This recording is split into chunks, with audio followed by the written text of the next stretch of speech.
Good morning. This is Jess Segovia, ADA Guru. Our first Monday ADA Q&A. So I get so many emails and calls asking questions about understanding and interpreting the ADA, right? The Americans with Disabilities Act as it applies to public transportation. I know all of us on this call work in public transportation in some way.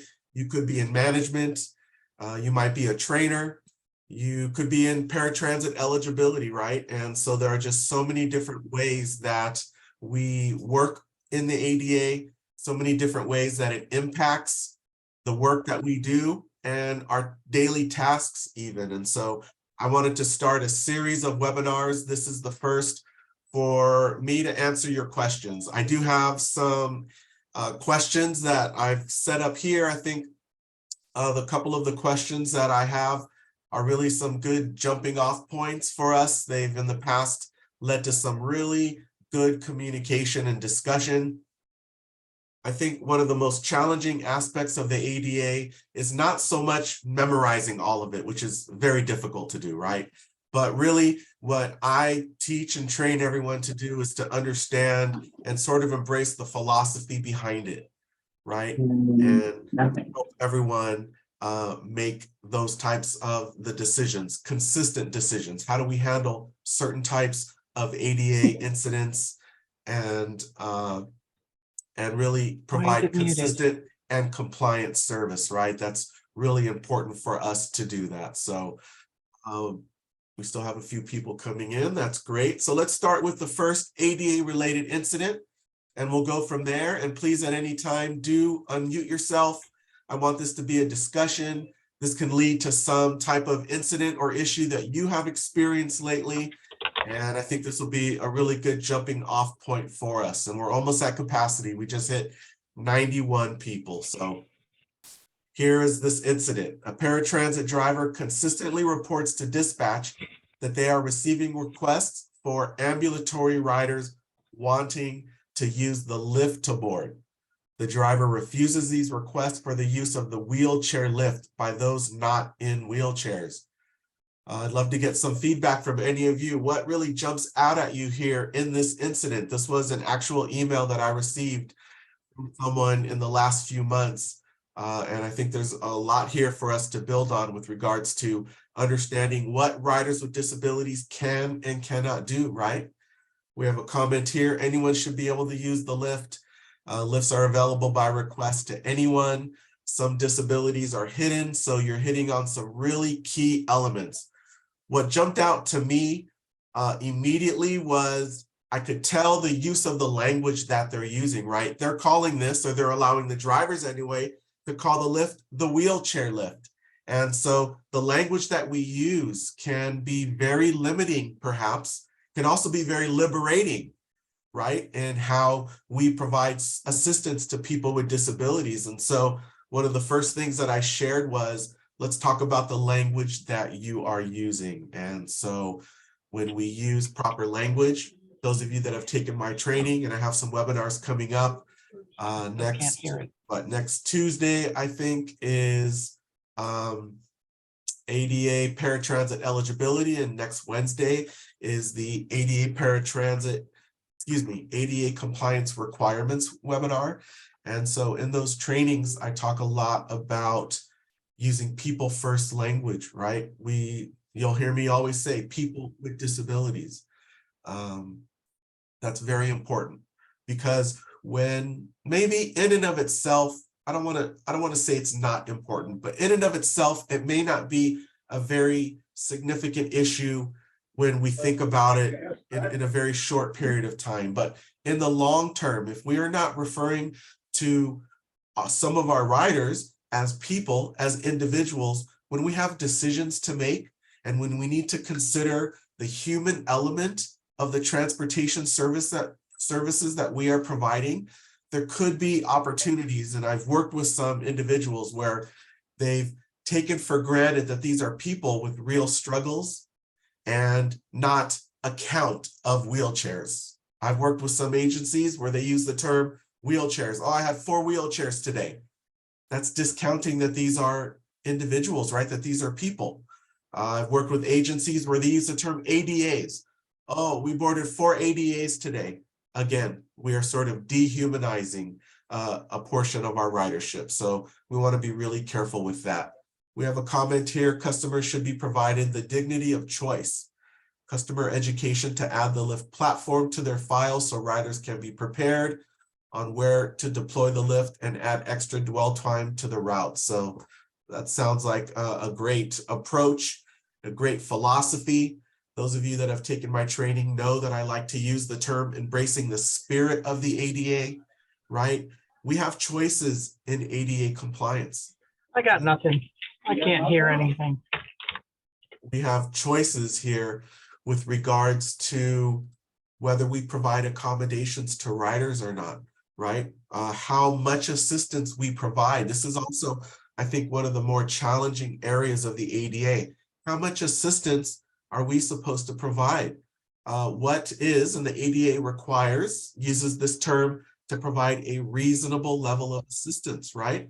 Well, what is reasonable on any given day with any given individual? And most importantly, not just with that individual, how to create a structure within our organization so that we are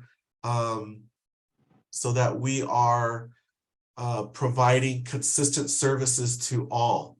So I have someone saying, go to your mute and test your speaker. It will give you different options. So I think we have some people somewhat struggling to hear the audio. So I apologize for that. I think most of you, though, do have the ability to hear. So thank you so much. We have a comment here: does not matter. Anyone can use the Lyft is requested. Yes, that is the sentiment, the requirement from the ADA, that anyone can use the Lyft or ramp, I guess, unless there is a safety related concern, right? Let's not forget, we talk a lot about in my ADA compliance webinar, the direct threat denial of service. The ADA does give us tools to use where if there is an unsafe situation, we can deny certain types of services.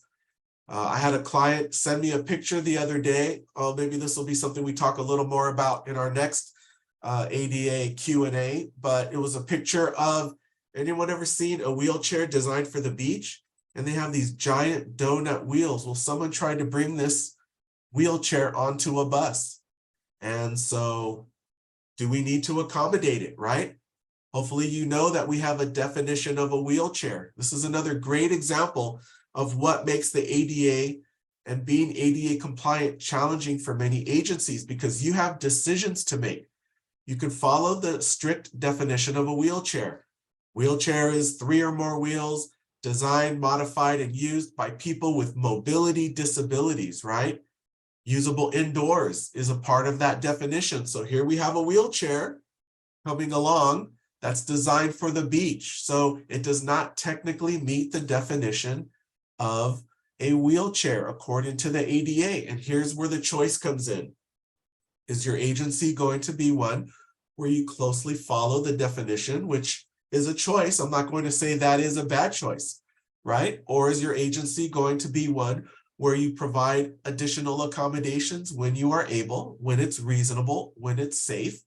And are you going to attempt to board and maybe secure the person in that wheelchair, right? So these are all choices. I can't tell you which one to do, because the truth is they're both compliant, right? And so this is where agencies really struggle to put some good policies together for themselves that lead to consistency and that also help everyone stay safe and to provide great transportation services. We have a comment here: do we have to transport animals to the vet? So I'm going to ask you a question. I love to throw this out anytime. This sounds like maybe a paratransit question. When someone is boarding the bus, fixed route bus, do we ask them where they're going and why? And so I'm going to apply that same standard to paratransit service. And I'm going to say it doesn't matter where they're going and why. All it has to be is in your service area during your hours of operation.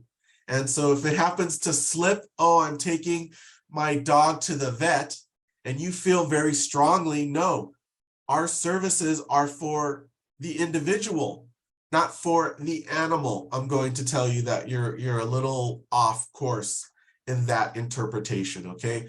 I also received a question a while back that had to do with, so the eligible rider was a woman, the wife, and the husband was calling to book trips.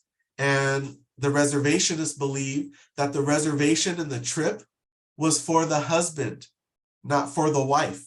And so they wanted to deny those trip requests. Anyone have an opinion on that? Please feel free to unmute yourself. Do you have an opinion on whether the trip is for the eligible individuals or for maybe their companion, and does it matter? Anyone have an opinion on that? It doesn't matter. We have that occur here as well, Ah. but I would say, I would think it doesn't matter because the person who is ADA compliant still goes. Right. So I just am worried about getting in trouble, so we accommodate. We're all worried about getting in trouble all the time. Another issue with ADA compliance, right? You're both correct. Listen, it doesn't matter who the trip is for. You might as well just let that information go in one ear and out the other, because if we have an eligible rider and they are on the vehicle being transported. I had another issue come up. It had to do with a child, right? An agency called and said, we want to deny these requests because the parent is scheduling trips to drop off the child. And then 5 minutes later, they have another pickup to take the parent home without the child. And I said, and I don't know what the problem is. And I apply again the standard for fixed route bus. We'd never question, why do you have the child with you coming and you don't have the child with you going, right? We have to remember that we have equivalency requirements in public transportation, equivalency between fixed route bus and paratransit. We know they're connected forever, right? To be paratransit eligible, it means that you cannot use fixed route for some of all of your trips, but so many of the standards still apply. So we have to be really careful. Now, another question came up recently. The rider scheduling a trip with their companion, and then the companion is wanting a return trip without the eligible rider. And the answer to that, of course, would be no, right? We do not transport, I guess, unless you want to provide an accommodation or you're in the business of transporting people who are not paratransit eligible. We do not need to transport people that are not a part of our program.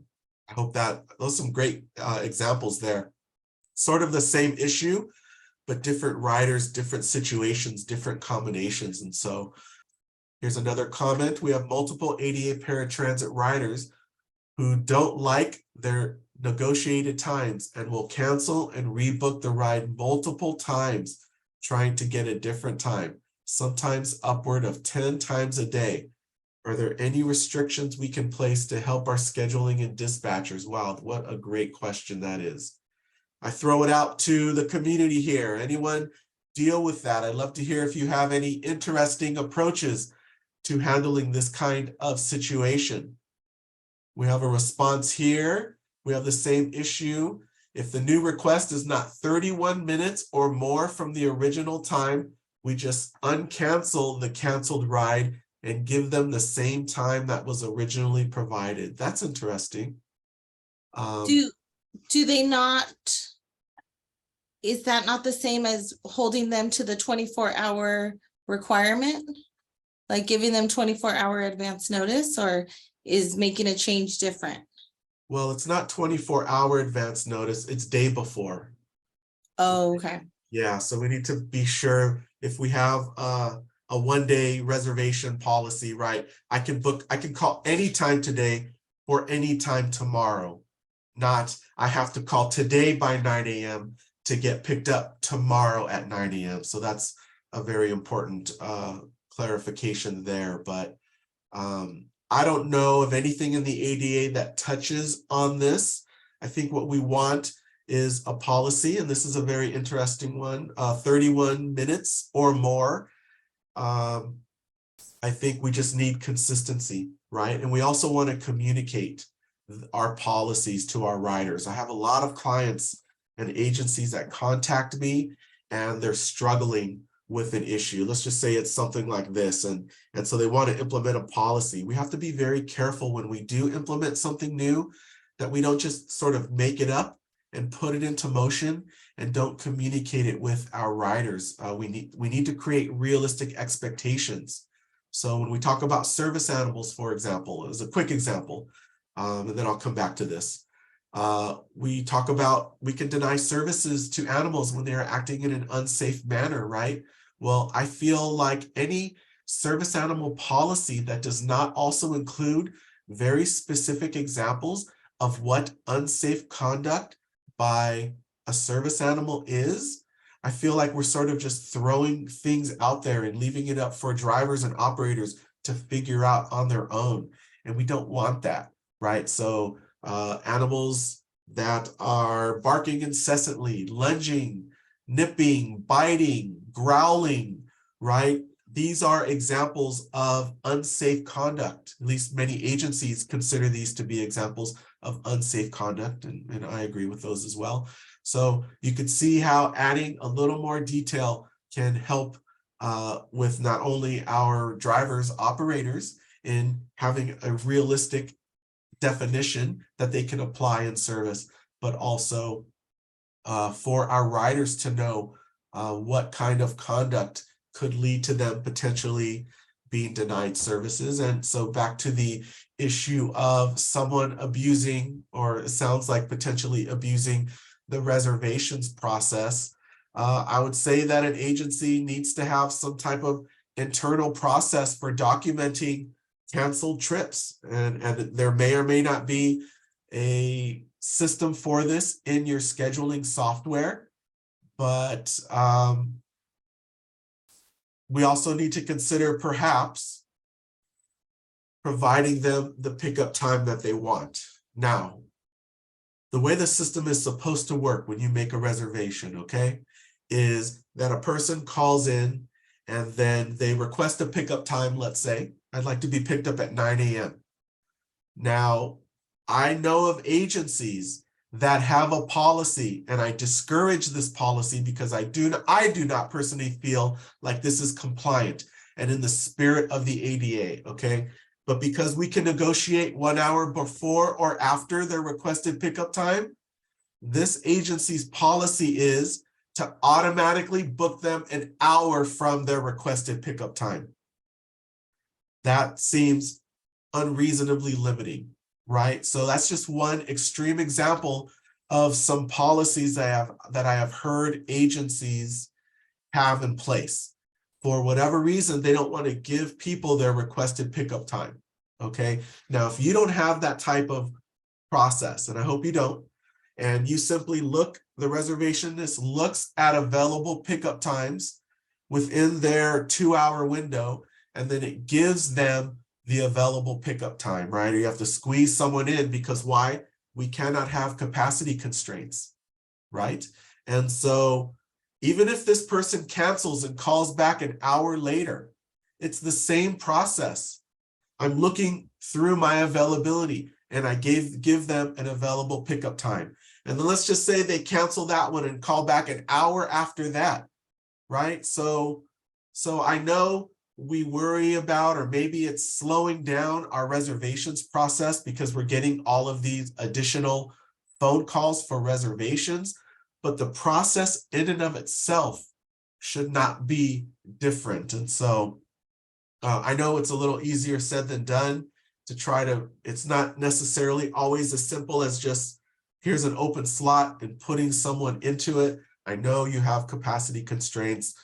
I know everyone is struggling with vehicle availability, with driver availability. I know you're doing the best you can, but one consideration might be, if possible, to give them the pickup time that they want. And if it's not, well, then we have to keep going through our process and plugging them in where we have this availability, right? Here's a comment. Does anyone have any innovative communication tools or strategies used for the paratransit community? So perhaps keeping them up to date on information, right? So if anyone would like to share that, that would be great.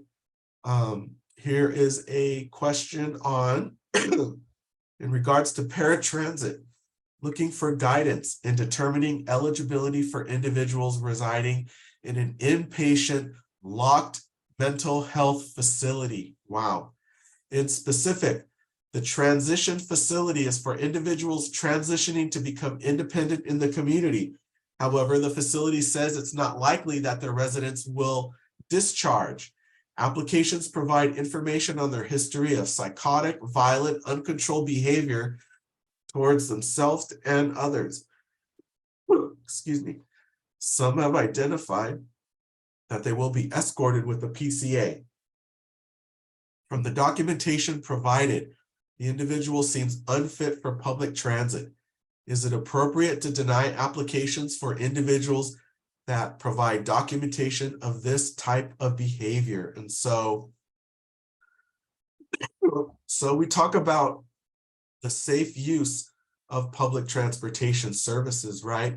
If we have information, especially if this is confirmed from a medical professional that this person is violent, and there does not seem to be any indication that this is being treated successfully, then that sounds to me like we have the information needed to deny services, right? This is probably one of these areas where your documentation is going to be very, very important here, because we're always worried about this coming back on us. Perhaps what we do here, we have our appeals process. And if any of you have taken my paratransit eligibility determination webinar, and that's coming up, I think, on Tuesday, please do register. We talk a lot about the appeals process, and I love appeals, to be honest. Why? Because it gives me a second chance, perhaps, with additional information. In the appeals process for eligibility determination, applicants have the ability to provide additional information. And so if I have information here clearly showing that this person is violent and uncontrolled, and there are no solutions, and it's verified by a medical professional, maybe I deny them. Here's another comment. We approach a continued pattern of canceling and rebooking, and it's in our passenger behavior and conduct policy under abuse of limited resources affecting our riders. That's interesting. Yeah, what is the threshold for abuse? That's a great question, because we need these details. What does it mean to abuse, right? Let's be honest, okay? We have to acknowledge the fact that people cancel their reservations. And so if I called for a 9 a.m. pickup tomorrow and I'm offered a 10 a.m. and that's not working for me, isn't it possible that some trips were canceled and I call back at noon, and because of those other canceled trips, now I can get my 9 a.m. pickup? Isn't that possible? So we have to leave open these possibilities. And so is it easy for us to jump to the conclusion, oh, this person is just abusing the system and they keep calling? Yes, maybe that is a reasonable determination for some, but it is also reasonable for a rider to think, maybe there have been some cancellations, let me try again, right? It's also a reasonable conclusion for that as well. So we just have to be open to all of these possibilities and not automatically err on the side of the rider is trying to abuse our system. We have a lot of burden in public transit. We have a lot of burden, and that burden includes going the extra for our riders. And that might mean taking a call from this person every hour until they get the time they want. And you know what? What if the time they want is now available because a trip got canceled from some other rider, right? I just throw that out there. Here's a comment. We implemented a waiting list so that we can contact the passenger when their desired spot opens up. That's very nice. I consider that to be an accommodation, right? That's an extra process that is not required of the ADA. And so I would definitely applaud that type of approach. Let's also be honest. I think that's an approach that an agency that is on the smaller side can manage, okay? We have people from all over the country here. We hit our 100 participant limit. I'm gonna have to apologize to a lot of people who couldn't get in, but we have agencies large and small and everywhere in between. And so when we talk about accommodations, smaller agencies are able, in my experience, I've worked with small agencies, and my professional experience has included working for Access Services here in Los Angeles. You know, at one point when I was working there, we were providing like 6,000 trips a day. I think they're doing something like 15,000. Okay, we can't provide accommodations like this as easily in a large urban environment as we might in a small rural or in a medium-sized agency. And so we just have to do the best we can. And it Hi, says here, Jess. hi, yeah, go I had a ahead. question about that for the constraints. Uh-huh. If we do implement a policy stating, we'll state what we consider to be excessive, all that, would it be considered limiting the number of trips that a person can have? Because I know you can't limit the reservations. Yeah, well, we cannot limit the number of trips that they are requesting when they make a call, but if they made their trip and then they scheduled it and then they hang up and then they call back again, I don't see anything that is limiting there, right? We're scheduling them within the 2-hour window that we are provided by the ADA. I hope we are doing our best to accommodate them as close to their requested pickup time as we are able to. If we've done everything in our power, I think we've met the standard. Now, does that mean this rider isn't going to file a complaint and make our lives, really difficult? This happens.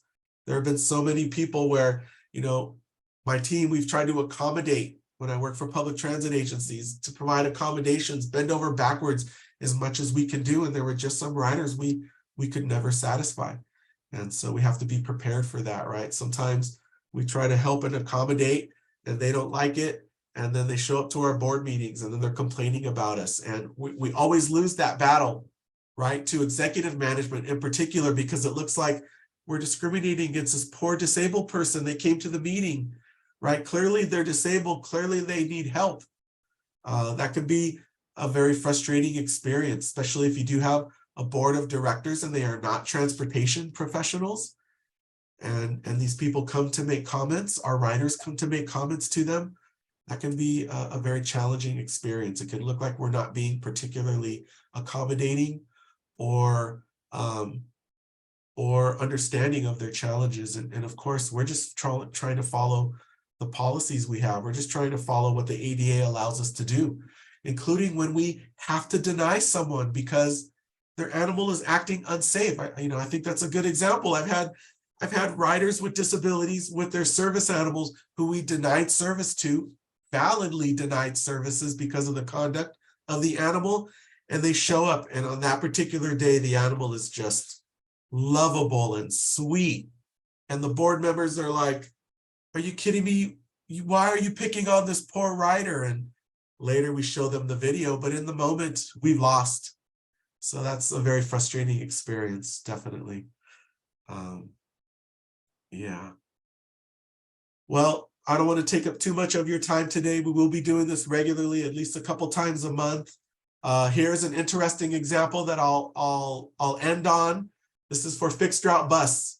Okay, an agency received a complaint by a rider with a visual impairment, stating that the bus operator will not walk them across the street to the returning bus stop. They requested this assistance because they missed their bus stop going, say they're going west, they missed their bus stop. They need to now travel east one stop in order to get to their destination. Why is this challenging? Because most fixed route agencies, maybe all, have a policy of not allowing their operators to leave their vehicles unattended, especially in service, especially with riders on board, right? That is not a standard that we have in fixed route bus service. Yet here we have a rider who is visually impaired, who potentially cannot cross the street themselves safely.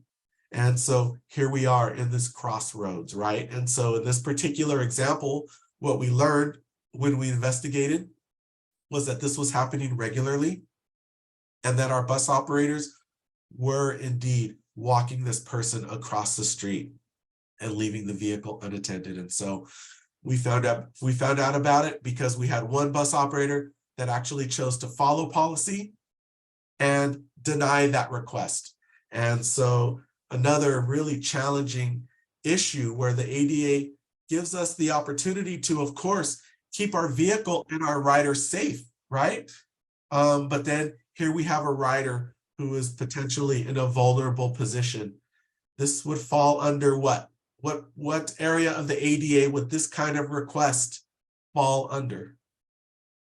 Accommodations. Absolutely right. Reasonable modification of policy. This particular rider was asking our operator to do something that our policies did not allow. And that's, I think, a great example of a request for an accommodation. So what are some options here, right? They wanted the operator to do it. Are there some other options that could be available so that we don't let our operator leave the vehicle unattended? Or does anyone not have a problem with allowing their buses to be unattended? I'd love to hear your feedback. I would say looping around. If it's a bus stop, they're available if they need to go eastbound, just let the driver let them know. You can stay on the bus. We can go around. We're going to be going that direction. Yeah, that's a possibility, but what if it's like a 2-hour loop? You know what I mean? That could be a bit of a challenge, but that is a solution in some communities. I've had some suggest, and I like the idea of have them wait at that bus stop and send out a road supervisor and let the road supervisor sort of evaluate, communicate with the rider why this is not something that operators can do. And then that road supervisor can perhaps provide that accommodation. We want to document it as an accommodation. Pretty sure FTA's consultants during triennial reviews are still asking for examples of accommodations. And I have a lot of agencies, more agencies than not, telling me they've never received a single accommodation. You have received accommodations. You'll find them in your complaints. And it will be your riders either asking your operators to do something that they're not supposed to do, or to ask them not to do something that they're required to do, right? And so that's where you will find those. Ask someone else to escort them across the street. Yes, that's a possible solution, but you know, if the bus operator asks another rider or some random person on the street to do this, is there any liability there? You know, are we turning them over to someone who will do ill will with, you know what I'm saying? Like, that's a tricky one. So I don't know that I would make that recommendation. But now, can the rider ask someone else for help? Yes, of course. Absolutely, it can do that. So I think it's important to find out what is the reason that they're uncomfortable crossing the street. If it's something like the crosswalk isn't audible, working with the city or whoever governs that crosswalk to put in an audible crosswalk for them. yeah, Maybe that's- helping them contact an orientation mobility specialist or a travel trainer to help them somehow overcome whatever the barrier is. But first you got to find out what the barrier is. Yes, that's always an option. It's a little more challenging when the transit agency is not maybe a part of the city, and now the city just puts it on their list of 20,000 other things to do, but that is always a possibility to put it on the city's radar. We've been You know, pretty successful in getting them to fix the that's the great. crosswalks when we put it in their box as a reasonable modification. Excellent. Well, that's great. Yeah, it really just depends on the city, available funding, you know, lots of issues like that, but we definitely want to do our part. As a transit agency, if we do not own the land, etc., we are not a part of the city. Our part is communicating the need for these things to the municipality that owns that land, and maybe following up with it as well and communicating that to the rider. But here's another comment: passengers should travel with the PCA if this is a regular occurrence. That's interesting. According to the ADA, Can we require that riders travel with personal care attendants? The answer is no. The ADA does not allow us to require that. But this is a conflict because the ADA also says that we can deny services if someone is creating an unsafe situation, right? So we cannot require a PCA of them. We can deny service if they're acting in an unsafe manner. And there are some examples where a PCA is the only solution. So there's a bit of a gray area here, but we have to be really careful. Yeah, we can make a strong recommendation. I agree with that, Mitchell. Definitely so. Well, these are kind of short and sweet little webinars. We'll have another one very soon. Could be as early as next Monday. I do have some webinars coming up, as you see here. Eligibility on May 9th, ADA compliance requirements on May 10th, and then an interesting one, strategies for advancing your transit career. A lot of people talk to me like, I feel like I'm stuck. How did you progress in your career? How did you become a consultant? How did you specialize in ADA compliance? Like all these great questions. And I just like put a list together one day and thought this could be something really helpful to people. So take a look at that also. May 15th, strategies for advancing your public transit career. I will be scheduling soon a bus stop accessibility class, as well as a advanced wheelchair securement class. Okay, so look out for those. Thank you all so much for being here today.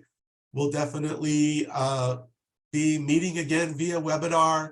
And so thank you all for your comments and your questions and your contributions. I hope it was helpful and a great way for you to start your week off. So thank you so much. Have a wonderful day, and I will see you all very soon. Take care.